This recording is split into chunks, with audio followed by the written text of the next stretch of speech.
Hello friends, this is Sia. Welcome back to the channel Study Lover Sia and welcome back to the Hindu newspaper analysis and daily current affairs. So friends, आज का जो पहला हमारा article है वो new trade initiative पर है, जो कि लॉन्च किया गया है यूएस प्रेसिडेंट जो बाइडेन के द्वारा। और किस लिए? इंडो पैसिफिक रीजन के लिए। इंडो पैसिफिक रीजन की जो इकोनॉमिक टाइज है उसे क्या करने के लिए, स्ट्रेंथन करने के लिए, मजबूत करने के लिए इसे लॉन्च किया गया है। तो इसे कब लॉन्च किया गया? इसे जापान के टोक्यो में लॉन्च किया गया है, क्वाड समिट में।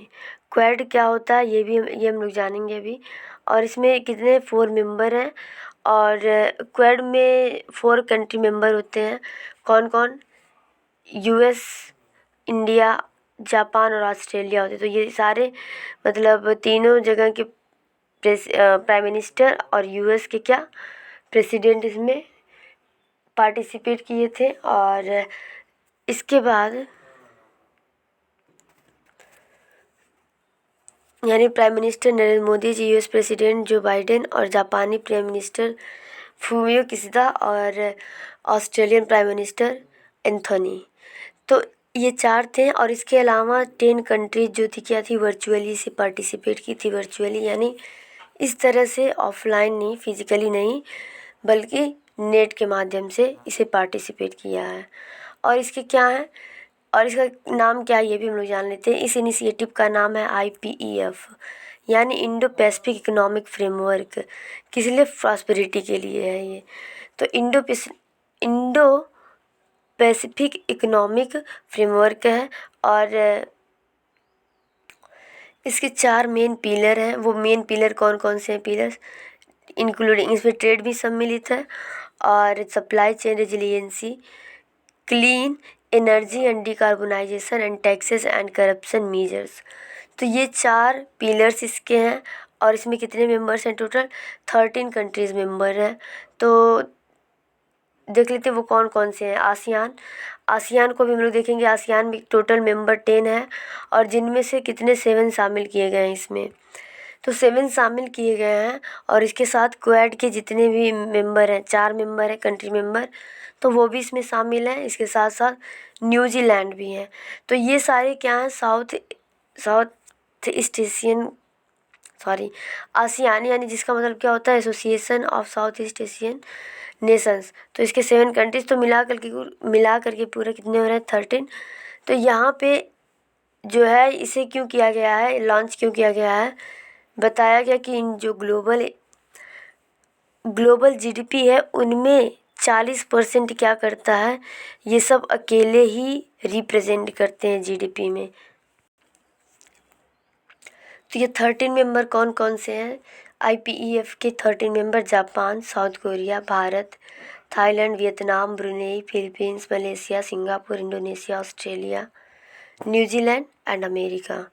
तो ये 13 मेंबर हैं इस IPEF के।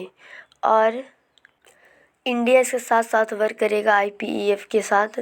और इंडिया ने कहा है कि इसका जो रेजिलिएंट सप्लाई चेन्स है वो किस पर बेस्ड होना चाहिए? 3 पिलर फाउंडेशन पे। और वो 3 पिलर फाउंडेशन कौन कौन से हैं? ट्रस्ट है, ट्रांसपेरेंसी, टाइमलीनेस है। तो मोदी जी ने कहा कि 3 पिलर्स पे इसका फाउंडेशन, मतलब इसका रेजिलिएंट सप्लाई चेन्स होना चाहिए। और ये यही है, ट्रस्ट, ट्रांसपेरेंसी एंड टाइमलीनेस है। जो कि क्या करेंगे? वो कहते हैं मैं श्योर हूँ कि ये सब क्या काम करेंगे, ये स्ट्रॉन्ग बनाएंगे और लीड करेंगे किसे? शांति और संपन्नता को लीड करेंगे। कहाँ पे? इंडो पैसिफिक रीजन में।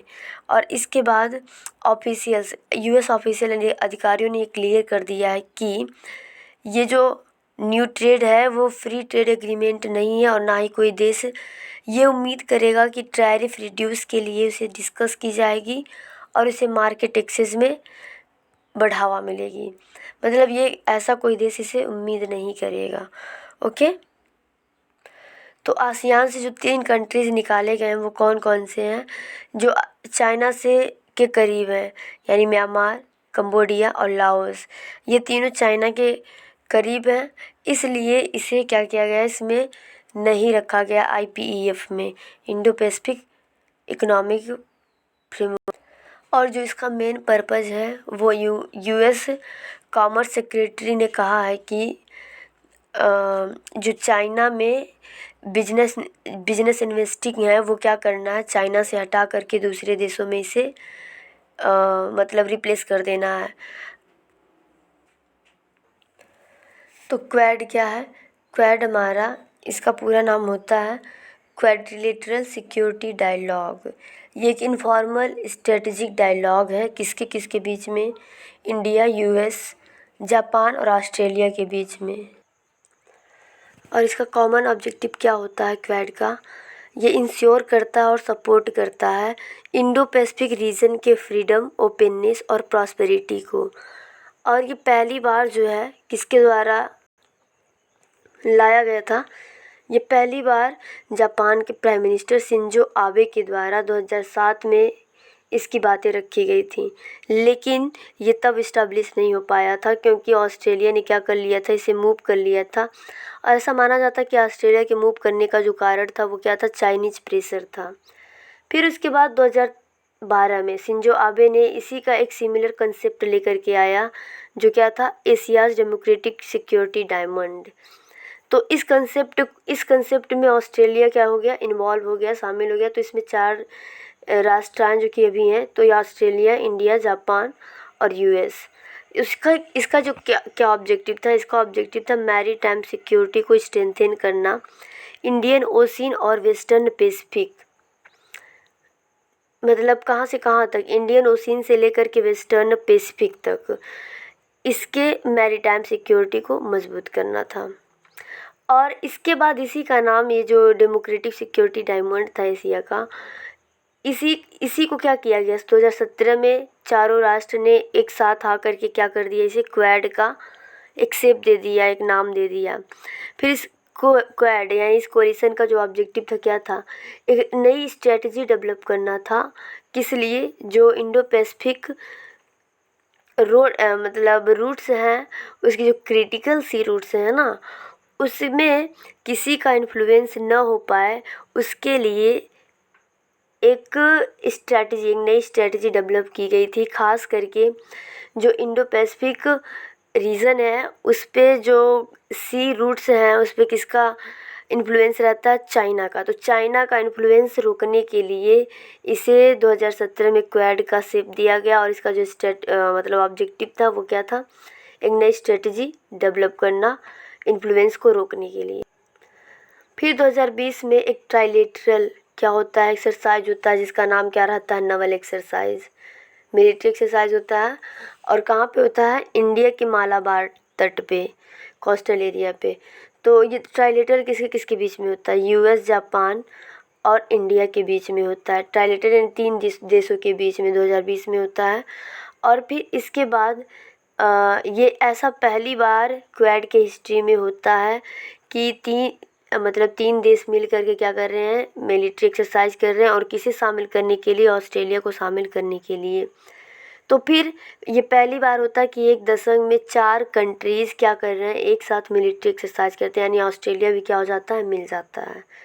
फिर चाइना इसे मतलब स्क्वाड से बहुत जलता है, उसे ईर्ष्या होती है। तो वो कहता है कि ये क्या है? इंडो पैसिफिक रीजन का एक नाटो है। नाटो का क्या काम होता है? मतलब डिफेंस कलेक्टिव करना। लेकिन इसका क्वेड का ऐसा कुछ भी काम नहीं है, बल्कि इसका क्या काम है? कोई ऐसा प्रोविज़न इंक्लूड नहीं करता है कलेक्टिव डिफेंस के लिए, मतलब क्वेड ऐसा नहीं करता है। तो बल्कि ये क्या करता है? यूनिटी और डिप्लोमेटिक कोहेसन दिखाता है। तो यही था क्वेड। आई होप कि आपको समझ में आया होगा। फिर आसियान को थोड़ा सा देख लेते हैं हम लोग। आसियान जिसका पूरा नाम क्या होता है? South Asian association of south east Asian Nations. ये क्या है?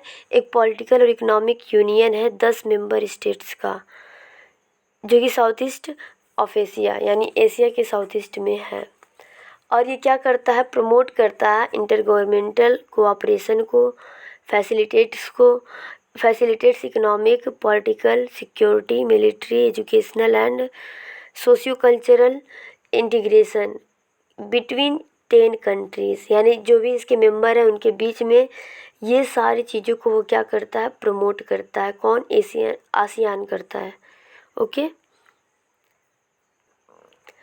आसियान का जो प्राइमरी ऑब्जेक्टिव था वो क्या था? एक्सेलरेट करना है, इकोनॉमिक ग्रोथ को बढ़ाना है, और क्या करना है? प्रोग्रेस करना है, सोशल प्रोग्रेस करना है, कल्चरल डेवलपमेंट करना। तो ये सारी चीज़ें आसियान का अब प्राइमरी ऑब्जेक्टिव था। इसको इस्टेब्लिश किया गया था 8 अगस्त 1967 को। 1967 को इसको इस्टेब्लिश किया गया था। इसका जो सेक्रेटेरिएट है वो कौन है? जकार्ता। और लार्जेस्ट सिटी कौन है? जकार्ता, इंडोनेशिया की राजधानी। और इसकी वर्किंग लैंग्वेज क्या है? इंग्लिश है। इसके ऑफिशियल लैंग्वेज कौन से हैं? बर्मीज है, चाइनीज़ है, इंग्लिश है, फिलिपिनो है, इंडोनेशियन है, खमेर है, लाओ है, माले है, तमिल है और थाई है। तो इसके ये ऑफिशियल लैंग्वेज है जिस पे कॉन्ट्रैक्टर, और क्या वियतनामीज़ है। और इसकी मेंबरशिप कौन है, यानी वो 10 मेंबर कौन कौन से यहाँ पे हैं, वो कौन कौन से हैं? बर्मी है, कंबोडिया है, Indonesia, Laos, Malaysia, Myanmar, Philippines, Singapore, Thailand, Vietnam. तो ये 10 कंट्रीज़ हैं। और इसका जो मोटो है वो क्या है? One vision, one identity and one community. तो ये इसका विज़न है, तो ये इसका मोटो है। अब इसके थोड़ा सा जो साइन है वो देख लेते हैं। इसका जो साइन है ये है, और इसमें इतने सारे कंट्रीज शामिल हैं। ब्रुनेई, थाईलैंड, ये इनके क्या हैं? फ्लैग हैं। म्यांमार, लाओस, इंडोनेशिया और Malaysia, Philippines, Cambodia, Singapore, Vietnam. तो ये 10 कंट्रीज़ हैं जो कि इसमें शामिल हैं। तो बस इतना ही इसमें था। आई होप कि आपको समझ में आया होगा आसियान। इसके बाद यहाँ पे एक आर्टिकल है, यूएस जो है ताइवान को क्या करना चाहता है? डिफेंड करना चाह रहा है। और किसके? चाइना के अगेंस्ट। क्योंकि चाइना क्या कर रहा है? यूएस ताइवान पर अपना कब्जा बनाना चाह रहा है। ताइवान चाइना का क्या था? एक पार्ट था। लेकिन अक्टूबर 1945 में 1947 में ये क्या हो गया था? चाइना से अलग हो गया था और तब से अपने आप को एक राष्ट्र घोषित कर लिया है। इसलिए चाइना जो है ताइवान को अपने आप में अपने देश में मिलाना चाहता है, क्योंकि उसका क्या मोटो है? वन चाइना है। और ये वियतनाम पे कब्जा करके ये सी एरियाज़ में अपनी इन्फ्लुएंस को और बढ़ाना चाहता है। तो इसलिए अमेरिका ने कहा कि मैं क्या करूँगा? वियतनाम की सुरक्षा करूँगा, यानी मैं उसे डिफेंड करूँगा चाइना के अगेंस्ट। तो यही था ये आर्टिकल। आई होप कि आपको समझ में आया होगा। आज के लिए बस इतना ही। Thanks for watching this video. Thank you.